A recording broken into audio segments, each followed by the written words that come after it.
days are never ending, when the nights are feeling lonely, there's a place that I can go, where the birds are free to roam, in the sky, flying high, over fields of green, and where the stars inside the sky, we're the last ones shining bright, pushing through the storm tonight, we'll be burning on and on and on. We're the stars inside the sky, we're the last ones shining bright, pushing through the storm tonight, we'll be burning on and on and on.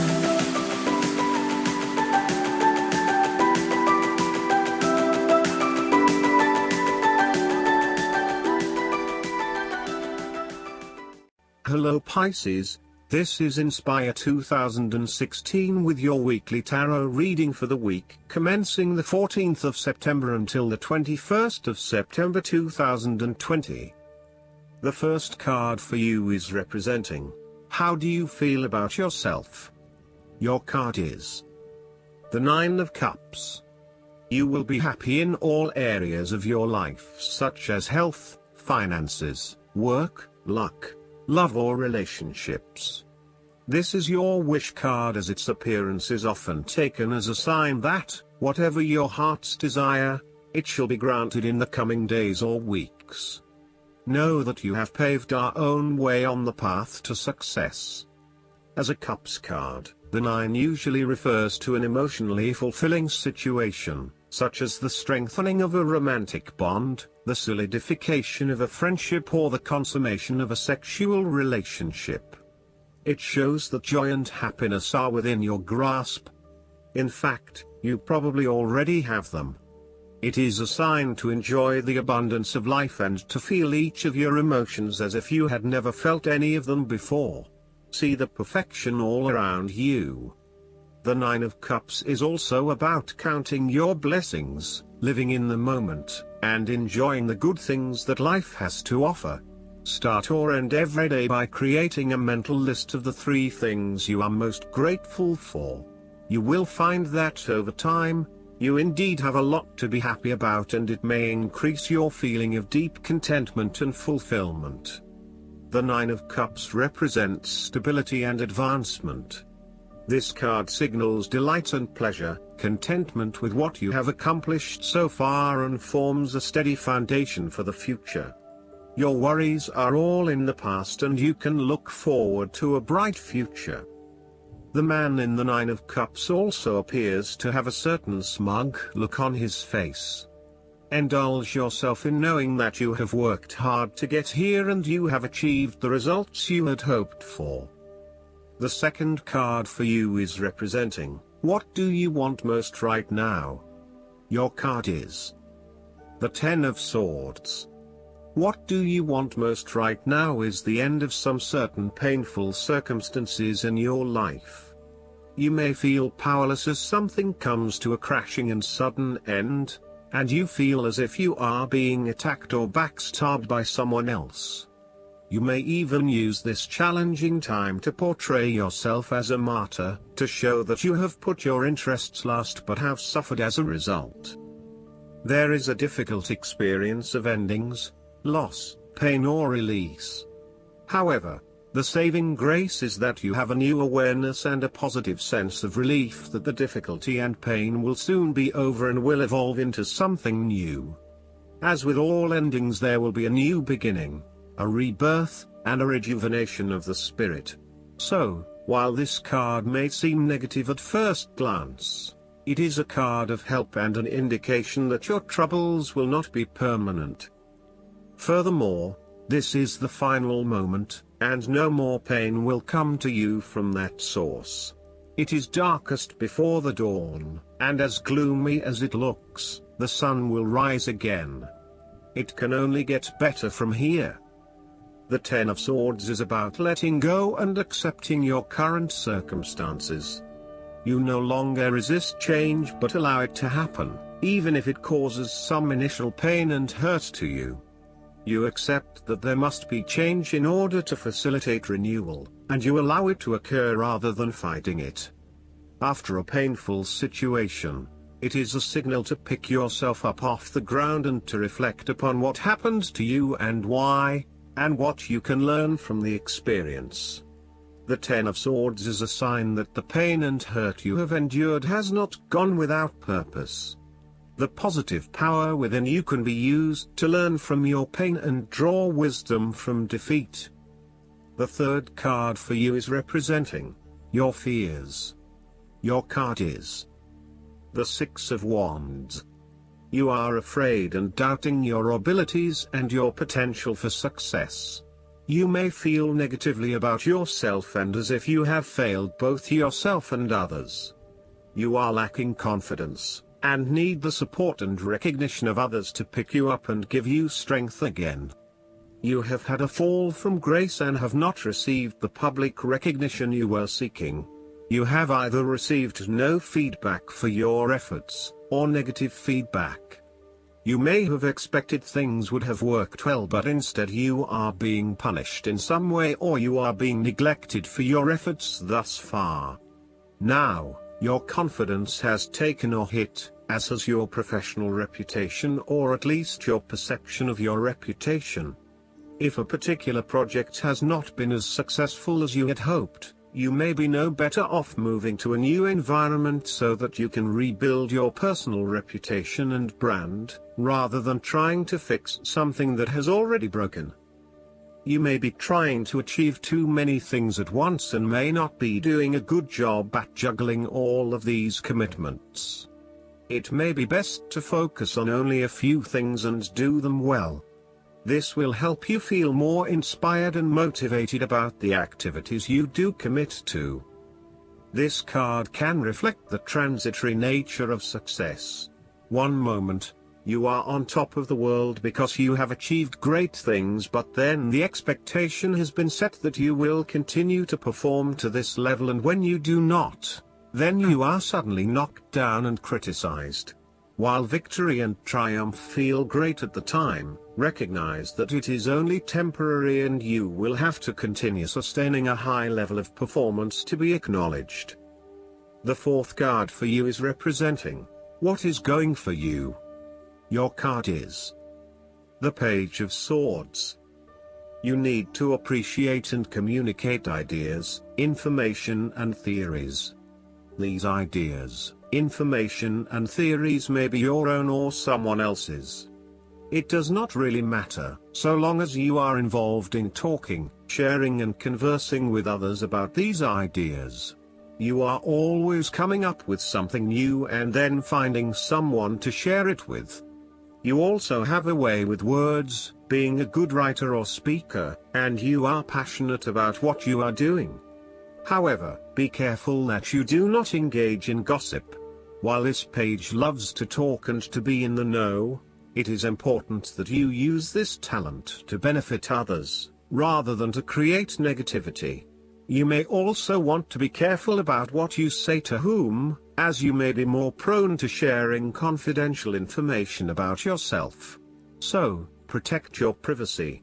And you may need to first ground your thoughts before speaking, in order to ensure that you do not later regret what you have said.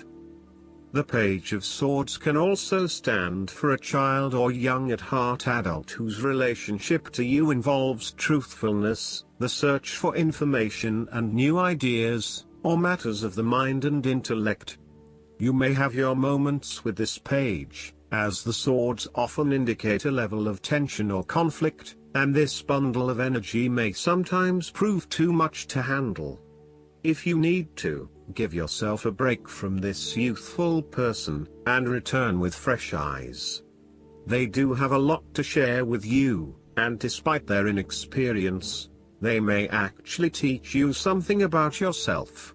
You need to remain open to their high levels of energy and enthusiasm to learn more about the world. As a child, the Page of Swords encourages you to have fun with mental activities of all kinds, including learning, exploring, and researching. Enjoy the world of thought your mind can open to you. The negative side of the Page of Swords is the turbulent nature of intellectual discovery and inspiration unchecked by experience or wisdom. This page seems to be either on the defensive, protecting his ideas, or on the offensive, looking for some victim of the double-edged sword of his mind. Perhaps he is seeking a confrontation in the intellectual sense, or has the desire to prove himself mentally superior to others. The trouble is that he does not yet have the maturity to express himself in a way that is always constructive, and may come across as oppositional or just too in your face. The fifth card for you is representing what is going against you. Your card is the King of Pentacles. You might be obsessed with material things, including good food, wine or sex. These can be fun but can also be taken to an extreme. You can also be very stubborn and traditional about some things, which could be exasperating. You will do anything for money. You can be either a workaholic or an extremely lazy person who expects others to look after you financially. You may care only for your own possessions, and uses other people to gain them. The King of Pentacles can also indicate a male significant figure in your life from the earth signs, who can be highly rigid in his approach. So when this king shows up in a reading, look at your life. Are you feeling stuck in a rut? Having your feet on the ground is a good thing, but everybody needs to lighten up once in a while and stick their heads in the clouds, even if it is just for a breath of fresh air. There is a fear of commitment or a strong desire not to be committed to anyone. You may have thought you met the man of your dreams or your future husband in this person, but you have quickly come to realize that he is not what you are looking for. He may not be as reliable or dependable as initially thought, and instead he has become overly controlling, authoritative and possessive in your relationship with him.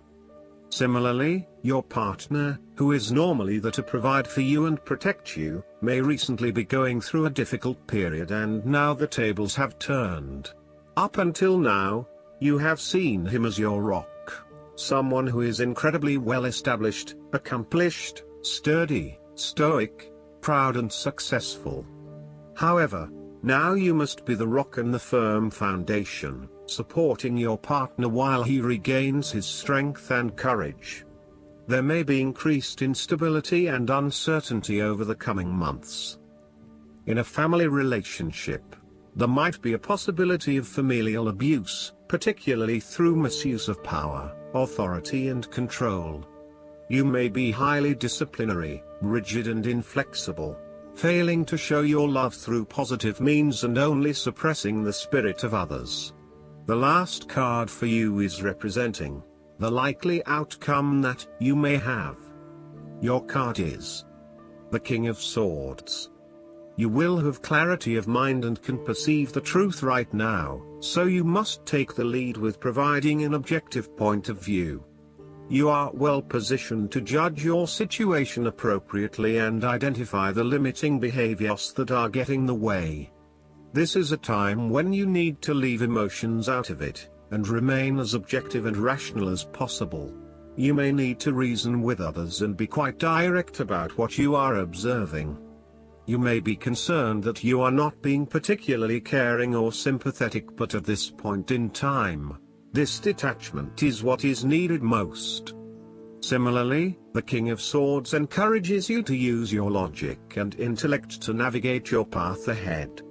You will need to get to the heart of the matter, make firm and well-researched decisions, and ensure that you are firm but fair in your dealings with others.